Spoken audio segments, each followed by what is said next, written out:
Existe uma palavra no âmbito da nossa fé que eu acho que às vezes é pouco vivida, recebe pouca importância em muitos discursos e muitas formações, até mesmo na vida espiritual de muita gente, e ela diz muito. Quando a gente começa a pensar sobre ela, ao mesmo tempo inicia uma forma de profundidade um pouco diferenciada, porque ela nos leva a uma forma de vida contrária, inclusive ao de costume, ao que nós estamos acostumados a ver no cotidiano da nossa existência. É a palavra kenosis. A palavra kenosis ela quer dizer esvaziamento. Então, esvaziar-me. Quer dizer, é uma forma de eu poder aprender sempre mais. Mas quando levamos essa palavra para o âmbito de Deus, nós começamos a entender da importância do que nós somos diante do próprio Deus quando utilizou essa realidade em vista de nós mesmos. Veja o que é que acontece. Alguns, inclusive, dizem que há uma kenosis em Deus, um esvaziamento em Deus. Olha, eu particularmente não defendo essa tese, porque Deus em si mesmo é ato puro, é perfeição absoluta. Então não vamos pensar nesse esvaziamento como se Deus estivesse se esvaziando em Deus e Deus etc. Eu não defendo essa tese. Agora, na ação de Deus envolvendo a história, aí sim, aí nós podemos perceber claramente esse esvaziamento. O próprio ato criador de Deus é um ato de esvaziamento. Porque veja, Deus é a perfeição em si mesmo. Muito bem. A criação é limitada. Não é perfeita. Então, quando Deus cria, Ele não cria Ele próprio. Porque o que Deus é não pode ser criado. Ele é o que é. A criação, então, vem já no aspecto de criatura, portanto, limitada. Para criar, há um esvaziamento. Certamente sabemos, desde cedo, já no nosso catecismo, que Deus nos criou para Ele. Muito bem, Deus fez, realizou todas essas coisas para Ele. Mas veja, o ato de criar já é um ato de esvaziamento, porque a criatura é menor do que o Criador. Depois, a ação de Deus no criado, né? Principalmente nessa relação conosco, com o ser humano. Deus entrando na história, dialogando com patriarcas, com os profetas, até a chegada de Jesus Cristo, preparando aquele povo para Jesus, respeitando a história de cada um, o desenvolvimento psicológico, intelectivo daquelas pessoas. Isso é um ato de esvaziamento.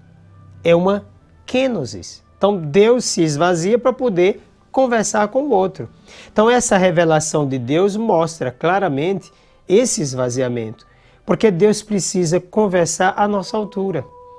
Porque não entendemos outra linguagem, senão aquela que nos é própria. Depois, Deus fala de modo mais preciso com a encarnação do Verbo. Então, Jesus Cristo vem, assume o que nós somos, e isso é um ato de esvaziamento total. Então, Deus, Ele não simplesmente falou aos profetas, Deus mesmo se encarnou.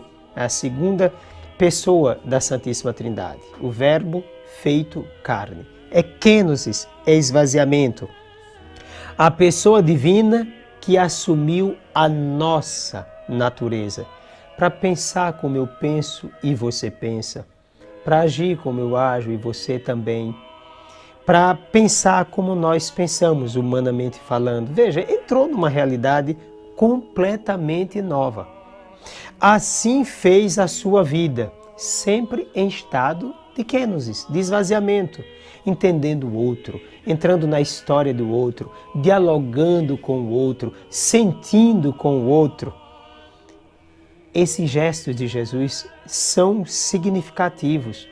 Como Deus sai de si sem deixar de ser o que é, apenas para me entender e me salvar. Chegando inclusive ao ponto da suprema kenosis, do supremo esvaziamento, na cruz. Quando alguém chega, por exemplo, a dizer Deus morreu na cruz. Não é que Deus enquanto Deus morreu na cruz, mas Deus enquanto homem, né, na sua condição humana. padeceu o sofrimento da cruz por mim e por você. Olha, não tinha pecado dele, mas assumiu os nossos, para que nós pudéssemos ser salvos. Eu vejo um quarto situação, por exemplo, de Kenosis na Eucaristia. Mas, padre, como, por exemplo, falar de Eucaristia, né? Jesus glorioso? Mas veja, ele é Deus, ele se fez o que nós somos, essa carne assumida, glorificada, ele coloca como comida. Veja, Jesus se tornou comida do ser humano que ele veio salvar. Ele se tornou alimento. Gesto, inclusive, já presente no momento do nascimento, quando foi colocado num coxo. Olha, coxo é lugar de comida dos animais. Ali já sinalizava aquilo que ele seria, o pão do céu, a Eucaristia da nossa vida cotidiana. Cristo se esvaziou. Ele sendo o servo por excelência. Os 4 cânticos do servo sofredor no Antigo Testamento de Isaías já fazem referência a ele. Olha, é uma chamada para mim, para você, para toda a igreja.